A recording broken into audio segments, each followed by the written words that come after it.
Vicky pros கோச்சார prediction அன்பர்களுக்கு இனிய நல்வாழ்த்துக்கள். நவம்பர் 17ஆம் தேதியிலிருந்து நவம்பர் 23ஆம் தேதி வரைக்கும் 2025 விருச்சிக ராசிக்காரங்களுக்கு எந்த மாதிரியான கோச்சார பலன் இருக்கு அப்படின்னு பார்த்தீங்கன்னா, இந்த வாரத்தினுடைய ஒரு சிறப்பு தன்மை ராசியை குரு பார்ப்பதும் ராசிக்கு 12ஆம் பாவகம் ஓரளவுக்கு சுபத்துவமாக வலுத்திருக்கக்கூடிய அமைப்பு. கூடுதலா உங்களுடைய பாக்கியாதிபதி வாரத்து முதல் தொடக்கத்திலிருந்தே உங்க ராசியில இருந்தாலும் பிற்பகுதியில் அவரே வளர்பிறை சந்திரனாக 2ஆம் இடத்துக்கு வர்றது. அப்ப இந்த 2, 9, 11 எல்லாம் ஒரு மாதிரியா கனெக்ஷன்ல வரக்கூடிய ஒரு காலகட்டம் அப்படின்னு சொல்லலாம் இந்த ஒரு வாரத்துல. அப்ப என்ன, ஒரு அளவுக்கு சிலருக்கு அதிர்ஷ்டம் கை கொடுக்கும், சிலருக்கு வெளிநாடு வெளி மாநில அமைப்புகள்ல இருந்து நல்ல தன்மை வரும், சிலருக்கு ரொம்ப நாள் தேக்கமா இருந்து பணத்தை கொடுத்தாங்க எழுவையாவே இருக்கிறாருங்க கொடுக்கவே மாட்டாருங்க அப்படின்னு முடிவு பண்ண பணம் இப்போது வந்தாங்க உங்க பேங்க் கொடுங்க அக்கௌண்ட் நம்பர் கொடுங்க அதை டிரான்ஸ்ஃபர் பண்ணிடுறேன் அப்படின்ற மாதிரியான வெகு நாட்களாக உங்களுக்கு வராம இருந்த ஒரு பணம் வரக்கூடிய ஒரு வாரமாக இந்த வாரம் விருச்சிக ராசிக்காரங்களுக்கு நிச்சயமா இருக்குங்க.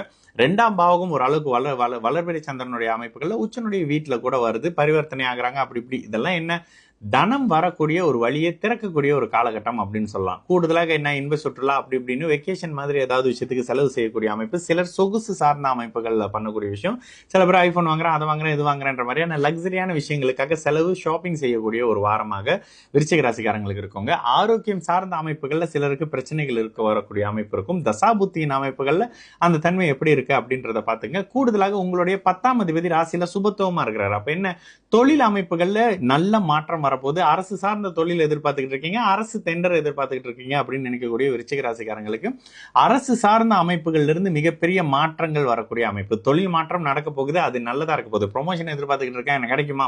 ப்ரொமோஷன்லாம் இப்ப டிஸ்கஷன்ல வந்து அடுத்த வருஷத்துல எப்படிங்க என் பேர் அடிப்படுதுங்க உங்க பேர் அடிப்படுதுங்கன்னு உங்களுக்கே லேசாக காதல் அப்படி வந்து விழக்கூடிய ஒரு அமைப்பாக விருச்சிக ராசிக்காரங்களுக்கு இருக்கும். நீங்களே வந்து இந்த ஆயுள் காப்புறுதி சார்ந்த அமைப்புகள்ல தொழில் செஞ்சுட்டு இருக்கிறவங்களா இருந்தாங்க இந்த வாரத்துல நல்ல வந்து உங்களுக்கு கிளைண்ட் கிடைக்கிறது, கிளைண்ட் சார்ந்த அமைப்புகள்ல முயற்சிகள் பலிக்கிறது, இந்த மாதிரியான தன்மை இருக்கும். உடல் சூடு இருக்கும் இந்த வாரத்துல, கொஞ்சம் அப்படியே ஒரு மாதிரி டென்ஷனாகவும் இருப்பீங்க, ஹீட்டாகவும் இருப்பீங்க. உடல் சூடு மாதிரியான அமைப்புகள்ல உடல் சூடு சார்ந்த ஏதாவது நோய்கள் வரக்கூடிய அமைப்பாக இருக்கும். ஆனாலும் எதையும் சமாளிக்கக்கூடிய ஒரு வாரமாக நல்லத சந்தோஷங்களை நேரடியாக அனுபவிக்கக்கூடிய அமைப்பா இருக்கும். 5ஆம் இடத்துல சனி இருக்கிறது குழந்தைகள் வழியில செலவுகள், சிலருக்கு குழந்தைகளை விட்டு பிரியக்கூடிய அமைப்பு. இந்த இடத்துல சனி வந்து கடுமையான பாபத்துவ அமைப்புகள் இல்லாம உச்சனுடைய வீட்டுல இருக்காருன்றதுனால சுப பிரிவா, படிப்புக்காக பிரிகிறேன், திருமணம் பண்ணி பிரிகிறேன், சிலருக்கு ஆரோக்கியத்துக்காக சில இன்வெஸ்ட்மெண்ட் பண்றேன், ஃபியூச்சருக்காக குழந்தைங்களுக்காக இன்வெஸ்ட் பண்றேன், இந்த மாதிரியான ஏதோ ஒரு வகையில 5ஆம் பாவகத்தின் சுப செலவுகள் இருக்கக்கூடிய ஒரு வாரமாக விருச்சிக ராசிக்காரங்களுக்கு இந்த நவம்பர் 3ஆவது வாரம் நிச்சயமாக அமையும்.